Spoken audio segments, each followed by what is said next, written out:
whenever I have shared my story, if I can help one child or one spouse of an alcoholic feel a little bit better and know they can move on through this and that they can take care of themselves and they can get, this too shall pass, then I've done my job.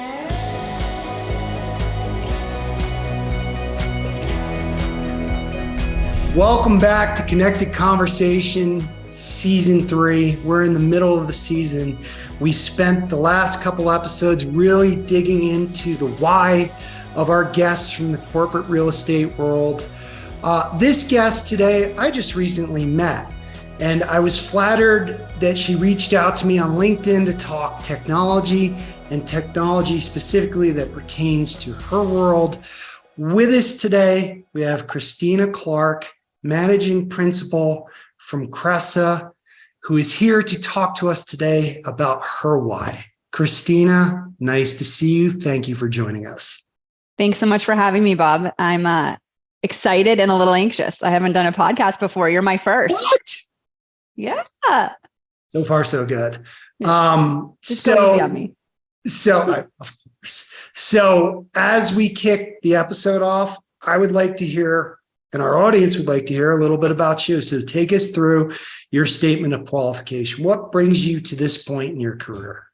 Yeah, thank you. Thanks for asking.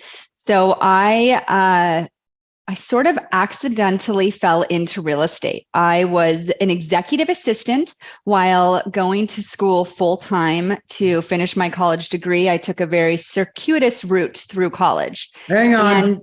Define circuitous for me. I'm not like 6 years, 7 years. Took you took the long way. Took a few stops along the way, and paid for it myself. So the best way to pay for it myself without giving up weekends was to be an executive assistant at a large company. I was the executive assistant to the CFO of Global Crossing, and then the second assistant to the CEO.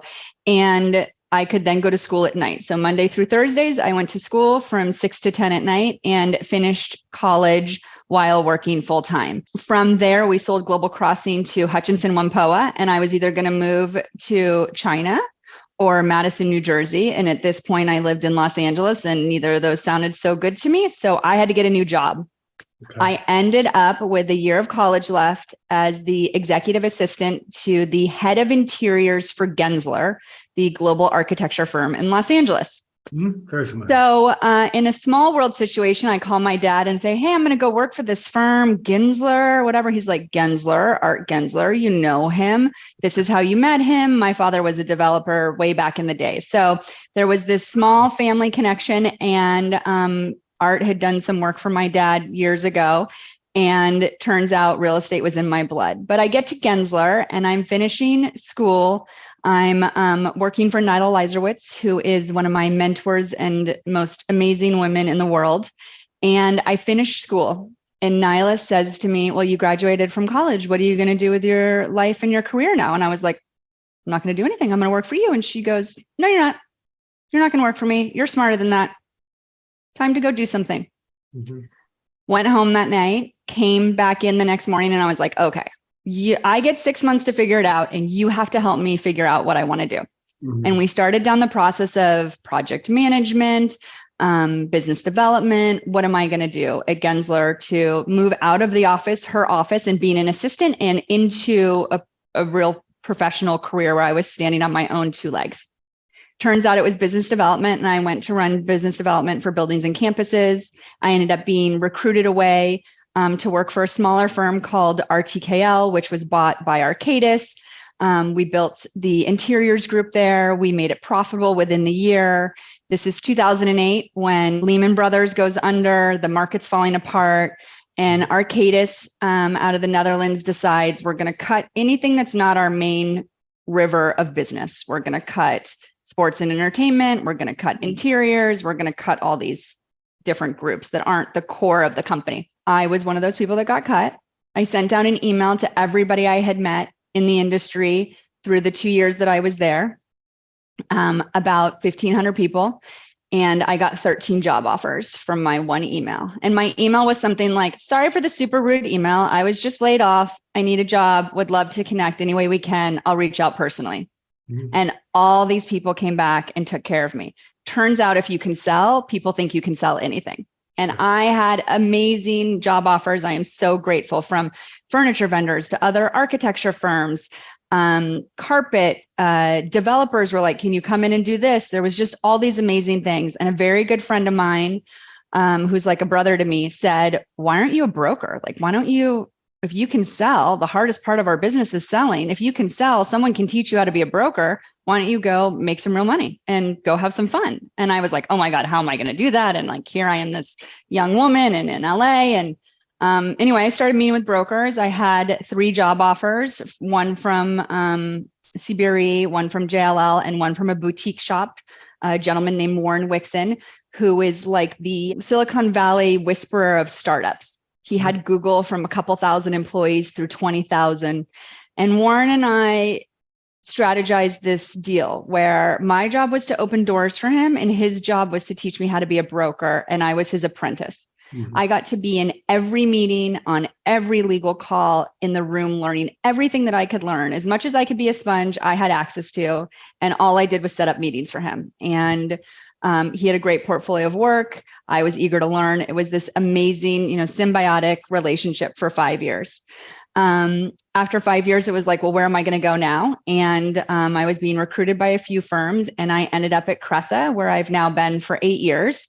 Mhm. And at Cresa, I was able to lead and run my own accounts, including accounts like Twitter and Box, New Relic, and a variety of others that I've had over the years. So that's how I sort of ended up where I am today. I, had a lot of people help me along the way, and, rolled up my sleeves and worked.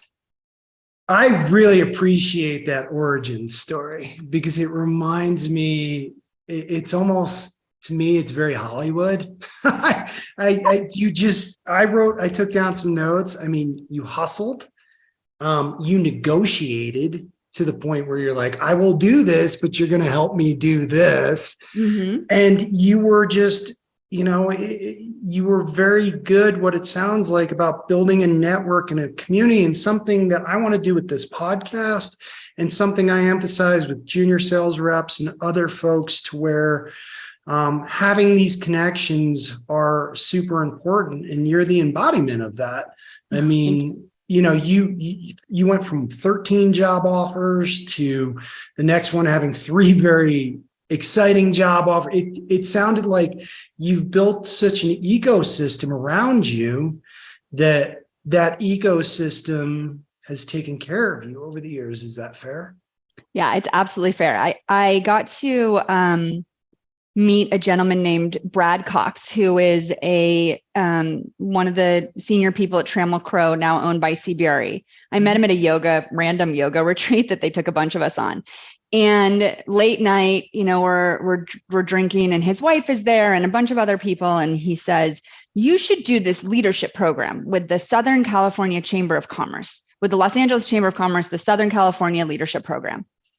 And I was like, well, how do I get into it? He's like, well, call me on Monday and we'll see if we can figure out how to get you into this. So of course, me being me, I called him on Monday. My number one thing is follow up. And he goes, nobody's ever called me. I've said this to 20, 30 people. No one's actually called me and followed up and said, okay, I want to do this leadership program. Mm-hmm. So of course he was connected. He got me into this leadership program. Part of this leadership program was developing your personal mission statement.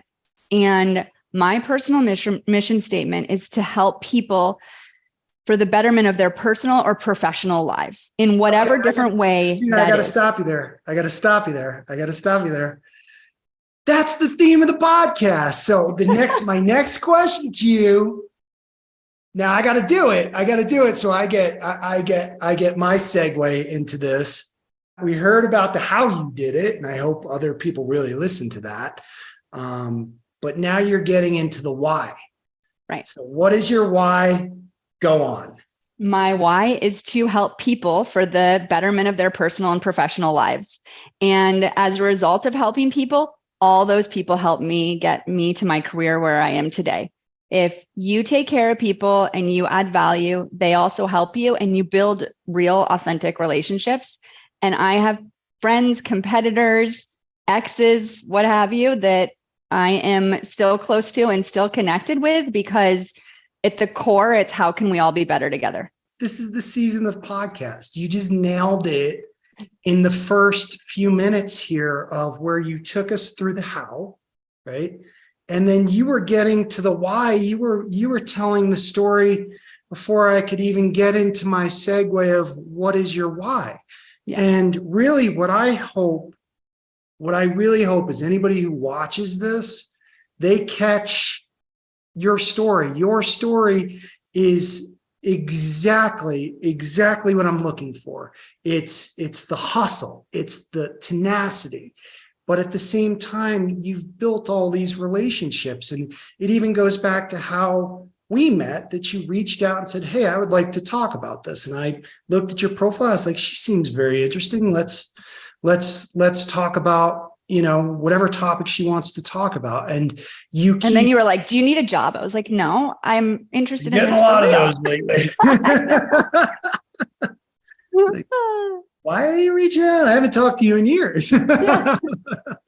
So let me ask you this. Let me ask you this. Where did this, for me, I believe the same thing. And I've had great mentors, and I call back to my mentors all the time, and lessons I've learned from them, and all the people who've helped me along the way. I saw all my key mentors at the last Cornet in Chicago. It was weird. I was walking with my current mentor, and one of my first mentors was there that I haven't seen for years from my New York days, where I once upon a time did work on the Lehman Brothers trade floor. We used to move the computers around and pull cable underneath the raised. Crazy. Dick Fold signed my baby book. Yeah. So it's like, I have this community too that I made a concerted effort to build up. For me, it's important to have that sense of belonging, have that sense of something that we all share, so that we can help each other and have conversations, where does it come from for you? I have had some twists and turns in my life that have led me to understand how important community is, and how important the person that's a few steps ahead of you, them bringing you to the table, is very important. Yeah. And then paying it forward. I am an adult child of an alcoholic. I have spoken at many different meetings and places about my story and my mother's recovery, and how amazingly well that has influenced me now all these years later, because it gave me a little bit of grit. It gave me an opportunity to see through tough things. And whenever I have shared my story, if I can help one child or one spouse of an alcoholic feel a little bit better and know they can move on through this, and that they can take care of themselves, and they can get, this too shall pass, then I've done my job. And that just started very young. I started going to Al-Anon and Alateen meetings when I was a teenager, 15, 16, 17. And that just changed my perspective on how people can help make a gray day sunny. And I just believe it all the way down to my core. I just had to take a couple deep breaths, because you almost made me cry. Yeah, I actually haven't talked about that in a while. I'm sort of surprised it came up today, but at the core, where it came from was that community was so important for me, and is probably the only reason I'm alive, that giving back and taking care of people is ultimately what I want to do. I've thought about, like, should I be a recruiter and help people get jobs? Should I do, different things that, really have an impact on the person and helping them find their way or be better at what they're doing? You're making me very emotional right now. And that's ultimately, I didn't expect that from you. I gotta be honest. It really is what I'm trying to do with this season of the podcast. So when we went through the global pandemic, right, we went through this shared traumatic event, which we talked about extensively in the first season of the podcast. Yeah. I found that I wanted to try to build more of a community and be more real about it. The first season, I was adamant, do not drop a buzzword. I don't want to hear buzzwords.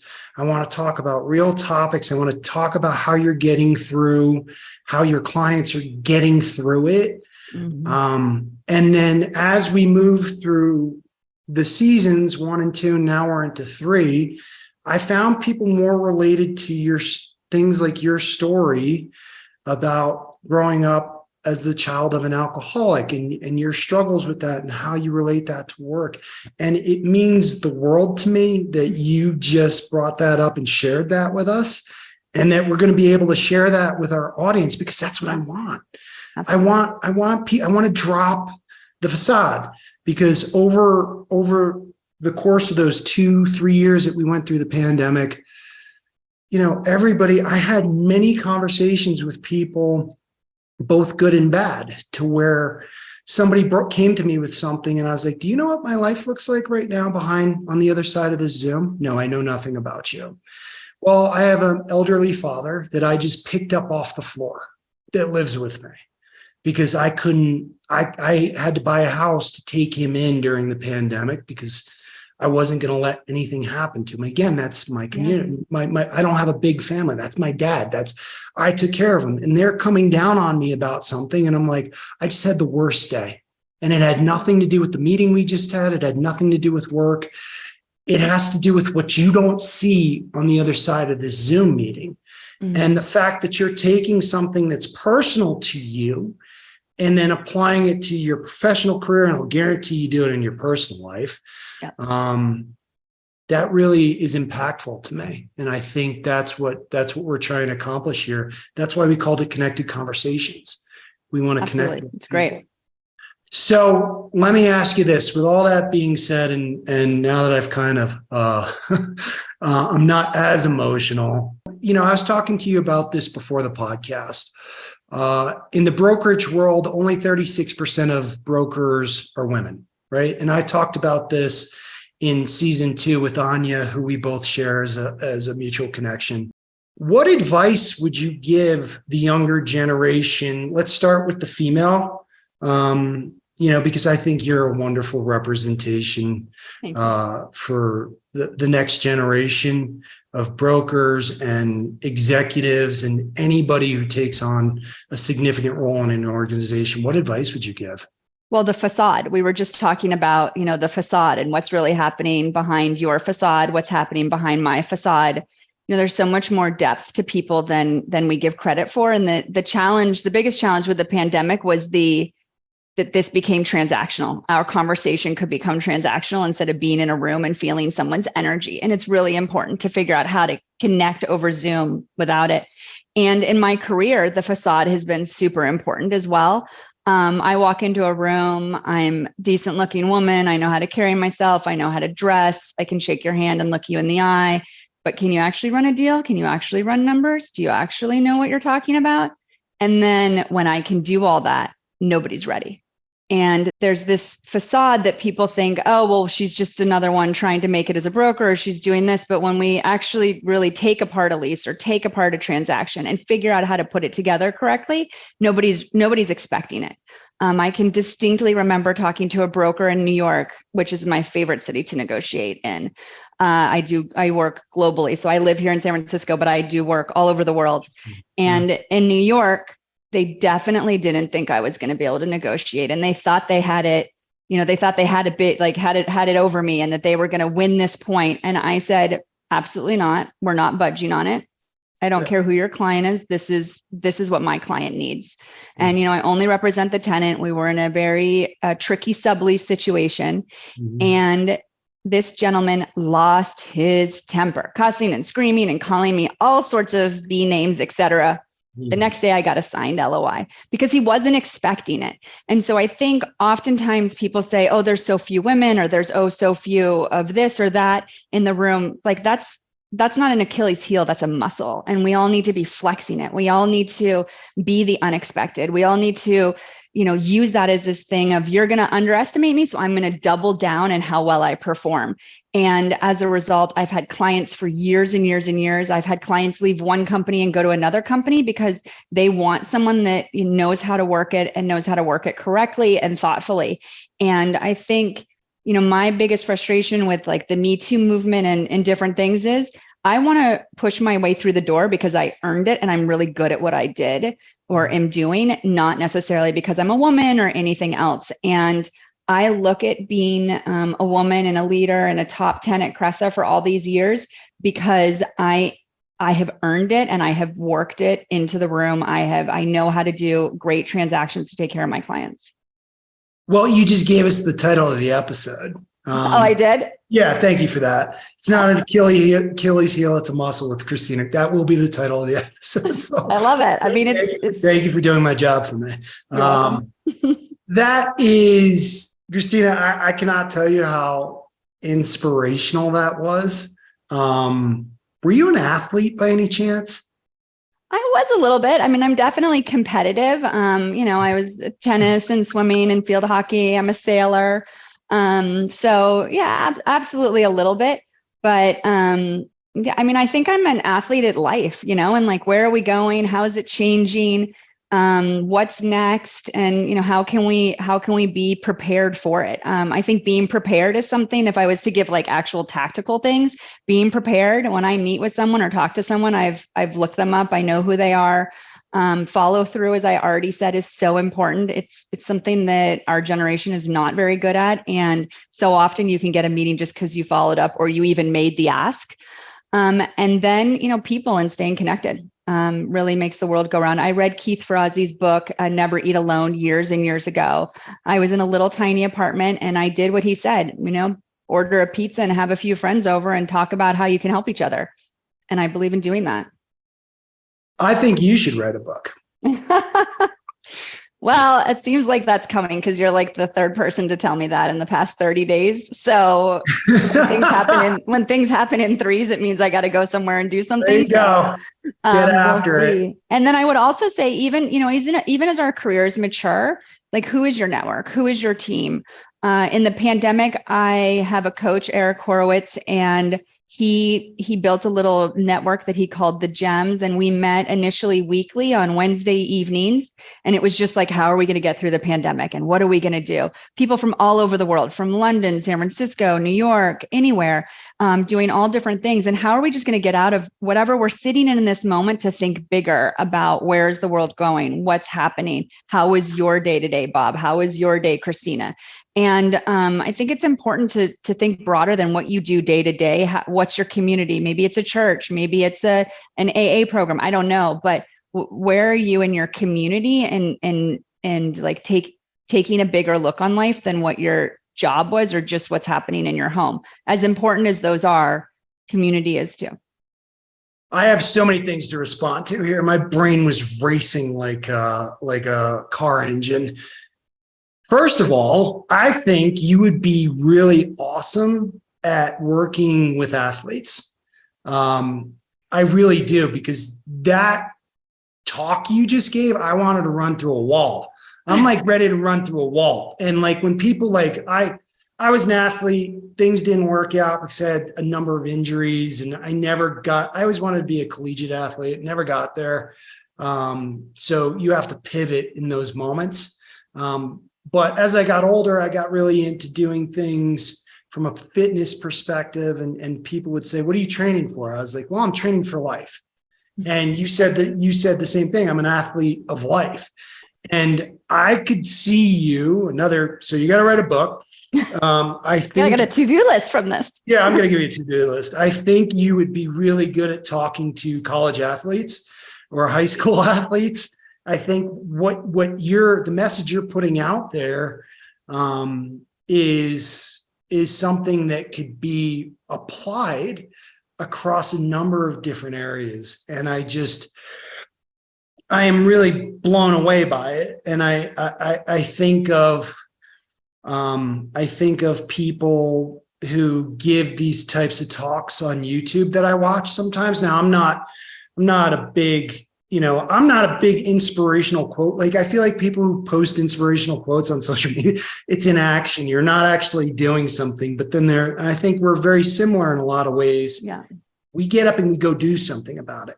Mm-hmm. Right. You go do something about it. I'm not going to sit here and write in it. I may spit one out as I'm going on my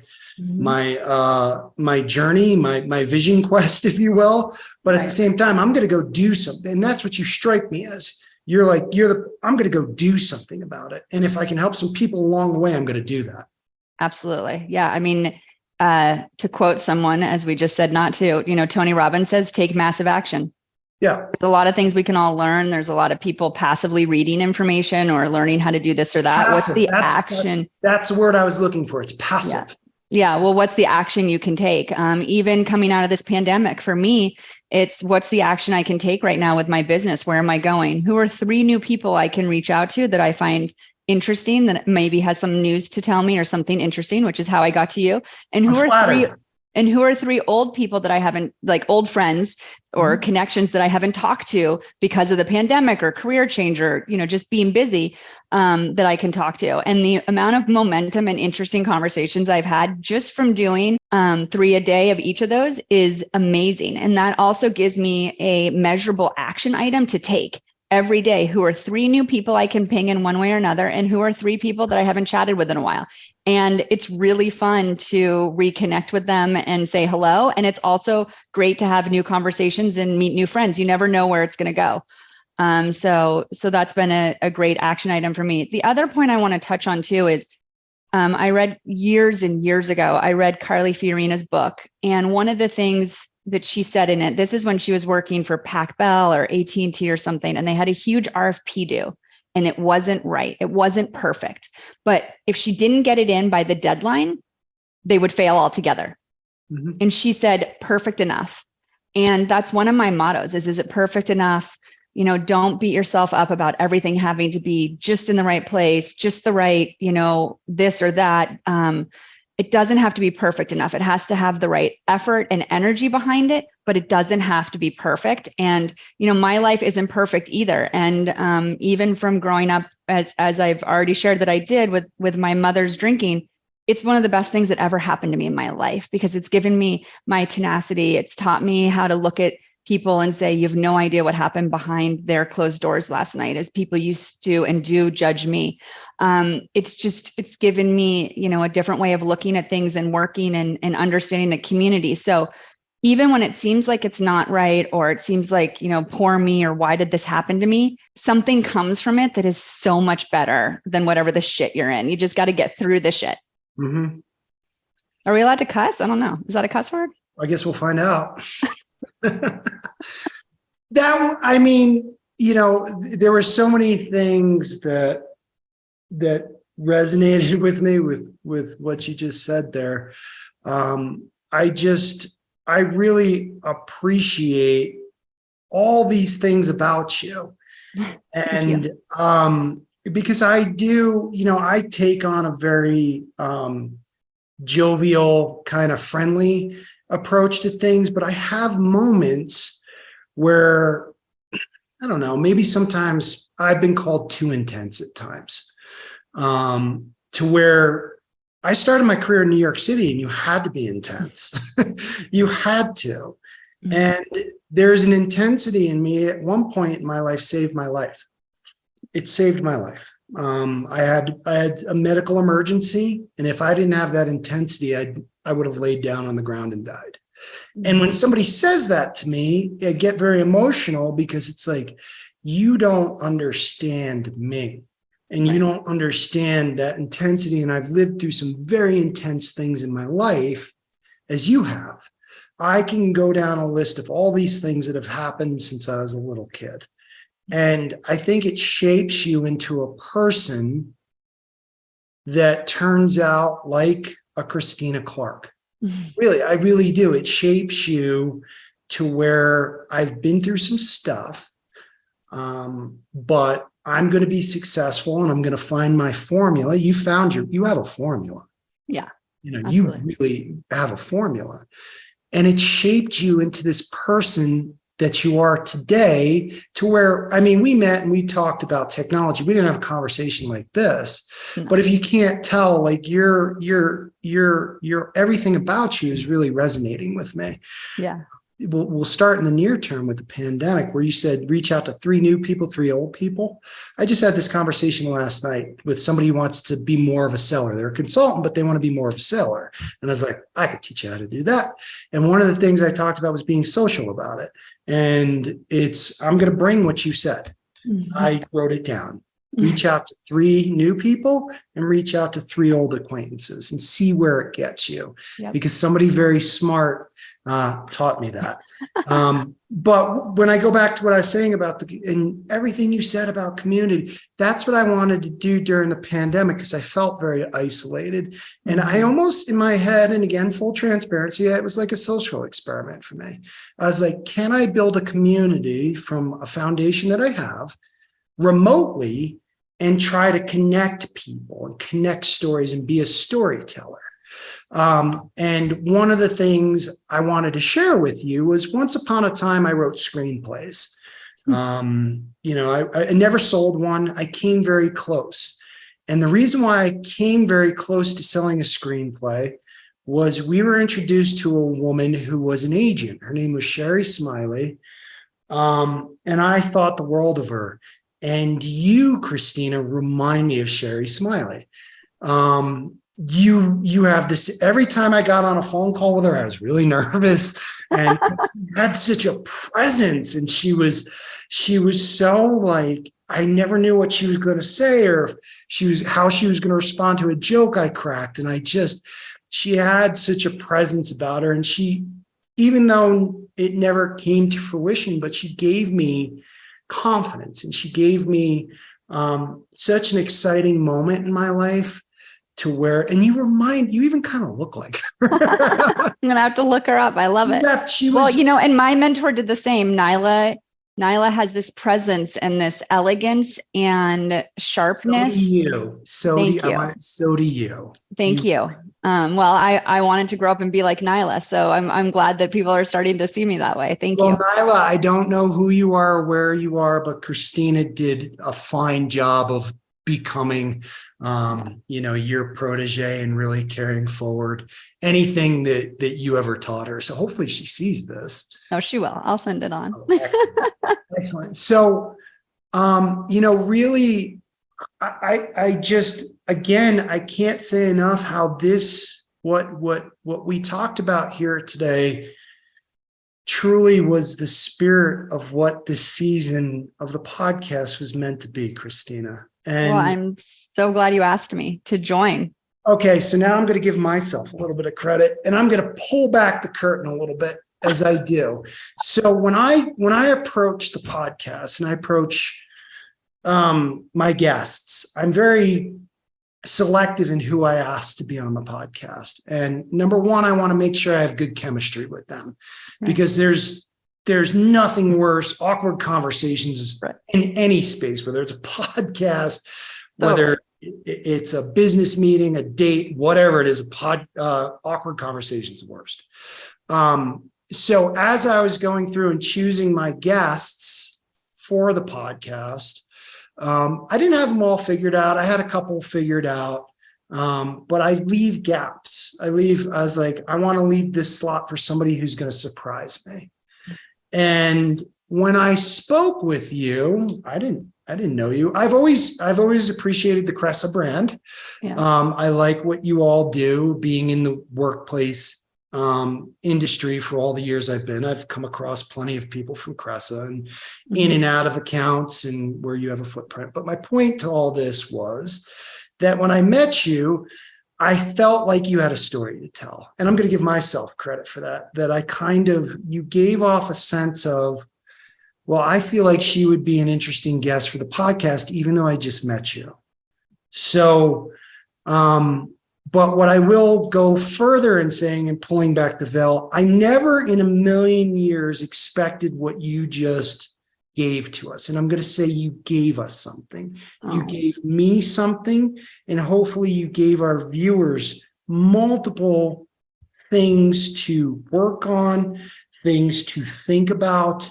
And what I take away from you is tenacity in everything. And that's the way I am too. Tenacity in everything. Follow up. Reach out to 3 old people, reach out to 3 new people, build a community, talk about how you can help one another. Take the things in your life that may have been a challenge and find some good in it. And then bring some people along. Yeah. And really what you said about surprising people in a negotiation. You're full of surprises, Christina, in general. Got to keep you thinking. Yeah. Keep you on your toes, but thank you. It's been an honor. And obviously when I reached out to you, I had no idea where it was going to go. And when you started and you said, do you need a job? I was like so taken aback. I didn't even know. I like sort of fumbled, or I was like at a loss for, I was like, no, do I? No, I don't think so. But I didn't know where you were going with that. So, this was really fun. I mean, this is great. I mean, I love what you're doing. I love how you're bringing our community together and asking different questions than what we're constantly being asked about. The return to office question, the this, the over that, it. We're not doing it. Don't. My first answer back is, how do you want to work? Yeah, Mr. Executive, then we'll solve. Yeah. So I felt like in our chat, I don't know, was it 2 weeks ago? You weren't expecting to necessarily ask me, and then you were like, let's see what happens here. I wasn't expecting to talk necessarily about my mom or my background. I didn't know where we were going, but I love the questions you've asked and how you've weaved my whole life into this discussion. It wasn't really about that, but really what I want to say to you first and foremost is thank you for all of that. And you said, is it true this is your first podcast? Yeah. Okay. I got to pat myself on the back for that as well. Yes. It absolutely is. Yes. The reason being I say that, again, pulling back the curtain on connected conversations, what I said to Chris, who helps me produce this podcast, is I want folks who haven't necessarily been out there and have been beating the same drum. And I want to expose the industry to fresh voices and fresh faces and people who I think can really offer the corporate real estate, the workplace, anybody who's on LinkedIn who stumbles across my podcast to voices like yours. Yeah. So with that, I want to thank you very much for sharing your professional experience and all the personal stuff you shared. I encourage you to write a book. I encourage you to become a motivational speaker, particularly for sports teams, because again, I'm ready to go run through a wall and conquer life today. I love that. But mostly, thank you for being with us today. Thank you for making this your first podcast. Christina, Thank you for asking me. I am honored to have had you on the podcast. And again, you've gotten me emotional a couple times, and I really do appreciate that. So with that, this is Connected Conversations. I'm Bob Massachetti from Nuvolo. That's Christina Clark from Cresa. We're going to see more of her out there in the world, because we got to get her out there and we got to hear more from Christina Clark. So with that, thank you very much for your time today. Thank you for joining us, and I'll see you on the interwebs. Take care. Thanks for having me.